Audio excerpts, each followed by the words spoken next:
വാരണാസി എത്തി. വാരണാസിയിൽ ട്രെയിൻ ഇറങ്ങി. പ്രയാഗ്രാജിൽ നിന്ന് വാരണാസിയിലേക്കാണ് വന്നത്. നമ്മൾ വന്ന ട്രെയിനാണിത്, വന്ദേ ഭാരത്. നമ്മൾ എൻ്റെ മുന്നോട്ടേക്ക് നടക്കുകയാണ്, അവിടെ പോകണം.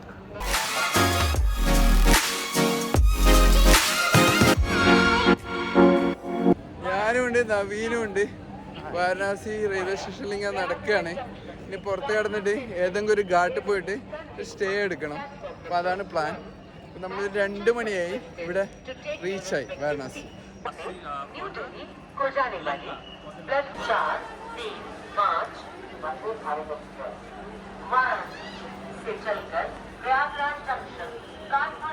ഇത് ഇവിടുന്ന് പരിചയപ്പെട്ടതാണ് ഉത്തർഷ്. ഇത് രണ്ടാളും നമ്മളെ ഭയങ്കര ഹെൽപ്പ് ചെയ്തു, കാര്യങ്ങളൊക്കെ പറഞ്ഞു തന്നിട്ടുണ്ട്.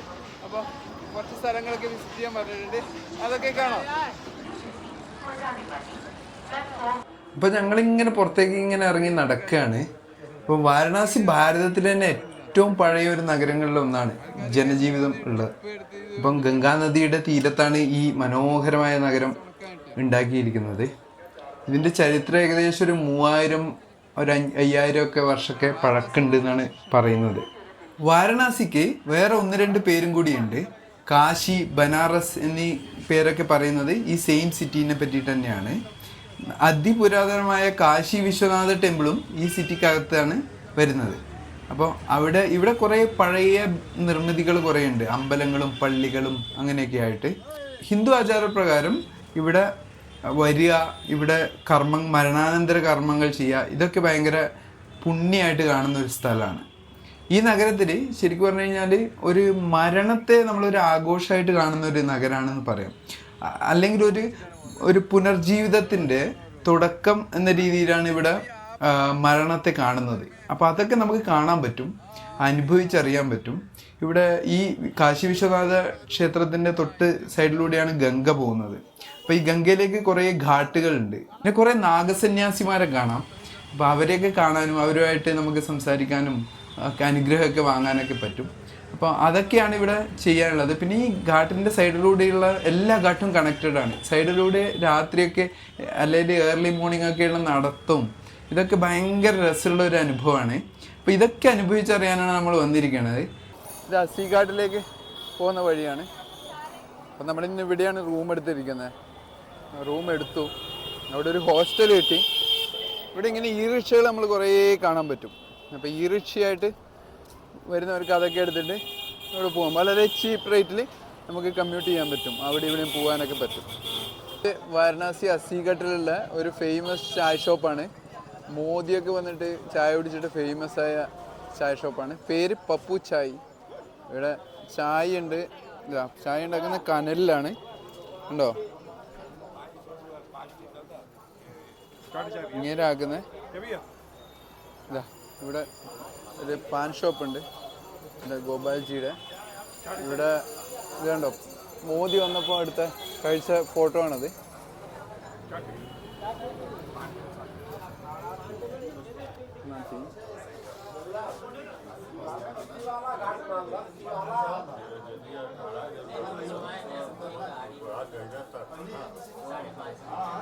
മോദി ചായ കുടിക്കുന്ന ഫോട്ടോ ആണ്.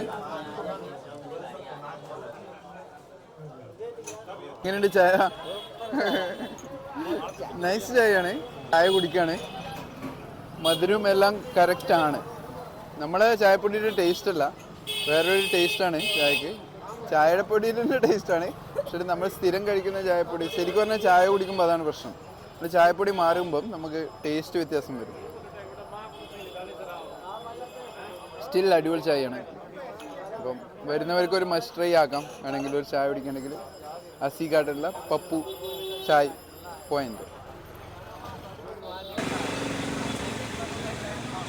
അസി ഘാട്ടിലേക്ക് നടന്നുകൊണ്ടിരിക്കുകയാണ്. ഇവിടെ ദൂരൊക്കെ എങ്ങനെ കാണാം. ഇതാണ് അസി ഘാട്ടിൻ്റെ എൻട്രൻസ്. ഇവിടെ കണ്ടോ, ബ്യൂട്ടിഫുൾ ആക്കി വെച്ചിട്ടുണ്ട്. നല്ല കാണാൻ ഭയങ്കര രസം ഉള്ള ഒരു ഘാട്ടാണ്. ഇവിടെ സൺസെറ്റ് ഒക്കെ കഴിഞ്ഞു. സൺസെറ്റിനും ഫേമസ് ആണ് ആക്ച്വലി ഈ ഘാട്ട്. നമ്മൾ വരുമ്പോഴത്തേക്ക് സൺസെറ്റ് കഴിഞ്ഞു. ഇപ്പം രാത്രി ഉള്ള വ്യൂ ആണ് ഇതിൻ്റെ. ഞാനും നവീനും ഉണ്ട്. നവീൻ ഗംഗയൊക്കെ നോക്കി ഇങ്ങനെ നിൽക്കുന്നുണ്ട്. ഇവിടെ കുറേ ബോട്ടിങ്ങും പരിപാടിയുണ്ട്. 100 രൂപയാണ് മിനിമം ചാർജ്. അപ്പം അങ്ങനെയുള്ള ഷെയർഡ് ബോട്ടിൽ നമുക്ക് പോകാൻ പറ്റും. ഈ ഘാട്ടൊക്കെ കാണിച്ചു തരും. അപ്പം നൈറ്റും ഏർലി മോർണിംഗ് ഒക്കെ ബോട്ടിംഗ് ഒരു നല്ലൊരു ഓപ്ഷനാണ് വരുന്നവർക്ക് എക്സ്പ്ലോർ ചെയ്യാൻ. വേറെ എന്താണ്, ഇവിടെ ആരതി നടക്കുന്ന ടൈമാണ്. അപ്പോൾ ഈ ആരതിക്കുള്ള പൂക്കളാണിത്. ഇത് നമുക്ക് വാങ്ങിയിട്ട് ആരതിച്ച്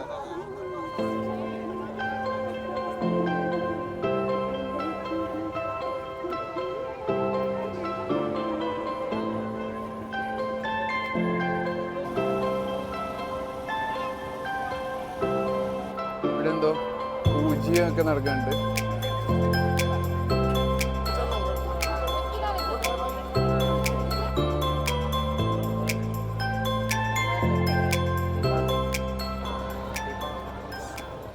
അസീഘട്ടിൻ്റെ തൊട്ട് മുട്ടിയുള്ള ഘാട്ടാണ്. ഘാട്ട് എന്ന് പറഞ്ഞു കഴിഞ്ഞാൽ വേറെ ഒന്നുമല്ല, ഗംഗയിലേക്ക് ഇറങ്ങാനുള്ള ഒരു സ്ഥലം എന്ന രീതിയിലാണ് ഇവർ പറയുന്നതെന്നാണ് ഞാൻ വായിച്ചിരുന്നത്. അപ്പോൾ അങ്ങനെയുള്ള കുറേ സ്ഥലങ്ങളുണ്ട്. അപ്പോൾ കുറേ ഘാട്ടുകളുണ്ട്. അതിൽ കുറേ ഫേമസ് ആയിട്ടുള്ള കുറച്ച് ഘാട്ടുകളുണ്ട്. അതായത് മണികർണിക ഘാട്ട്, അസി ഘാട്ട്, അങ്ങനെ നമോ ഘാട്ട് ഇപ്പം ഉണ്ടാക്കിയ ഒരു ഘാട്ടാണ് നമോ ഘാട്ട്. പിന്നെ ഇവിടെ തുളസി ഘാട്ട്, ഇങ്ങനെ കുറച്ച് ഘാട്ടുകളുണ്ട്. അശ്വമേധ ഘാട്ട്, അങ്ങനെയുള്ള കുറച്ച് ഘാട്ടുകളുണ്ട്. അവിടെയൊക്കെയാണ് മെയിനായിട്ട് നടക്കുന്നത്. മെയിനായിട്ട് ആരതി നടക്കുന്നത് ഈ ദശ്വമേധ ഘാട്ടിലാണ്. അതും ഇവിടെ അസി ഘാട്ടിനും ആരതി നടക്കുന്നുണ്ട്. രണ്ടും അത്യാവശ്യം ഫേമസ് ആണ്. അപ്പോൾ ഇപ്പം പ്രയാഗ്രാജിൽ കുംഭമേള നടക്കുന്നതുകൊണ്ട് ഘാട്ടിൽ ആരതി ഇല്ല. കാരണം ക്രൗഡ് കൂടിയതുകൊണ്ട് ആരതി തൽക്കാലം നിർത്തിവെച്ചിട്ടുള്ളത് ഗവൺമെൻറ്. അപ്പോൾ അല്ലെങ്കിൽ ഈ കാണുന്ന ഇവിടെയൊക്കെ ആരതി നടക്കുന്ന സ്ഥലമാണ്. ഈ കാണുന്ന പീഠങ്ങളിൽ വെച്ചിട്ടാണ് ആരതി നടത്തുക ഇവർ. ഗംഗേനെ ആരതി ഒഴിയുക. ആക്ച്വലി ഗംഗേനെ എന്താ പറയുക, ആരതി ഒഴിഞ്ഞ് ഡെയിലി പ്രാർത്ഥിക്കുക എന്നാണ് അതിൻ്റെ മീനിങ്. അവർ വരുന്നവർ 6 മണി 5:30 6 മണിക്കൊക്കെ ആകുമ്പോൾ ആരതി നടക്കും. ഇവിടെ എന്തൊക്കെയോ പൂജ നടക്കുന്നുണ്ട്.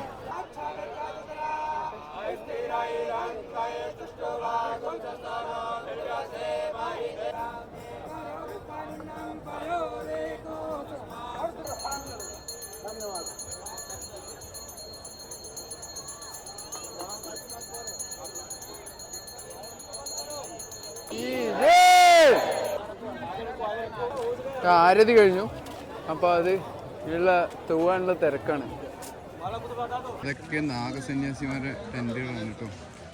അവരെ അടുത്ത് പോയി കഴിഞ്ഞാൽ സീനാണ്, അതുകൊണ്ട് പോകുന്നില്ല. ഇതിവിടെ ഫുള്ള് ഘാട്ട് സെക്ഷനാണ്. ഘാട്ടിലൂടെ നടക്കാം. അപ്പോൾ ചുറ്റും നമുക്ക് സന്യാസിമാരെ കാണാൻ പറ്റും, നാഗസന്യാസിമാർ. ഇതൊക്കെ ഓരോ നാഗസന്യാസിമാരാണ് അവിടെ ഇരിക്കുന്നതൊക്കെ.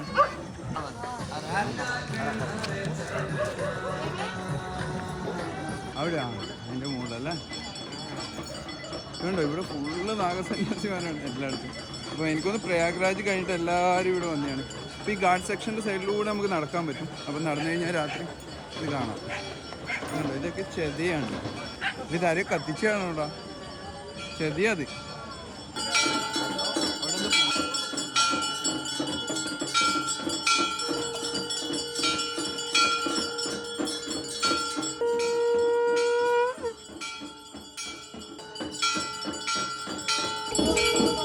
കുറേ ഫോറിനേഴ്സ് ഉണ്ട് സ്വാമിയാരൊക്കെ.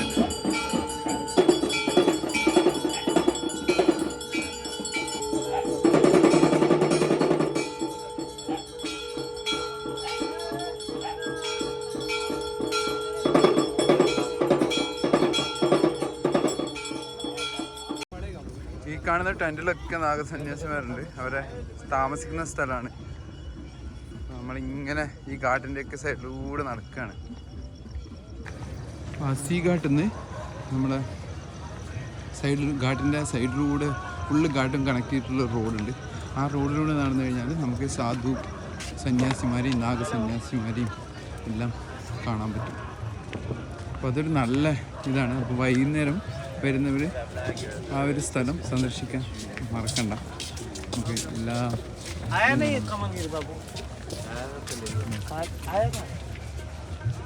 എല്ലാം സന്യാസിമാരെ കുടിലുകളാണ് ഈ കാണുന്നത്. തൽക്കാലത്തേക്ക് വന്നിട്ട് സെറ്റപ്പ് ആക്കിയതാണ്.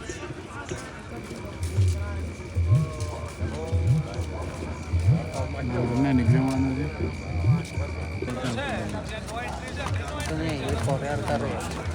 നമ്മളെ മനോഹരമായിട്ടുള്ള വ്യൂ ഒക്കെ കണ്ടിട്ടുള്ള നടത്തം ഏകദേശം കഴിഞ്ഞു. സമയം 10 മണി കഴിഞ്ഞു. ഇനിയിപ്പോൾ റൂമിലേക്ക് പോകണം. രാവിലെ എഴുന്നേറ്റിട്ട് ഗംഗയിൽ ഒരു ബോട്ടിങ്ങിൽ വരണം. അപ്പം ഈ ബോട്ടിങ്ങിൻ്റെ പ്രത്യേകത എന്ന് പറഞ്ഞു കഴിഞ്ഞാൽ ഒരു സൈഡിൽ സൺറൈസും മറ്റേ സൈഡിൽ കാശിയുടെ ഒരു പനോരമിക് വ്യൂവും നമുക്ക് കാണാൻ പറ്റും. അപ്പം ബ്യൂട്ടിഫുൾ ആണ്. സൺറൈസിൻ്റെ വെളിച്ചൊക്കെ വീണ്ട് നല്ല ബ്യൂട്ടിഫുൾ ആയിട്ടുള്ള കാശിയുടെ സിറ്റിയുടെ വ്യൂ കിട്ടും. അപ്പം ബോട്ടിങ്ങിൻ്റെ വിശേഷങ്ങളുമായിട്ടുള്ള അടുത്ത വീഡിയോയിൽ കാണാം. ചാനൽ സബ്സ്ക്രൈബ് ചെയ്യാത്തവർ സബ്സ്ക്രൈബ് ചെയ്യുക. വീഡിയോ കണ്ടിട്ട് ഇഷ്ടപ്പെടുകയാണെങ്കിൽ ലൈക്ക് അടിക്കുക.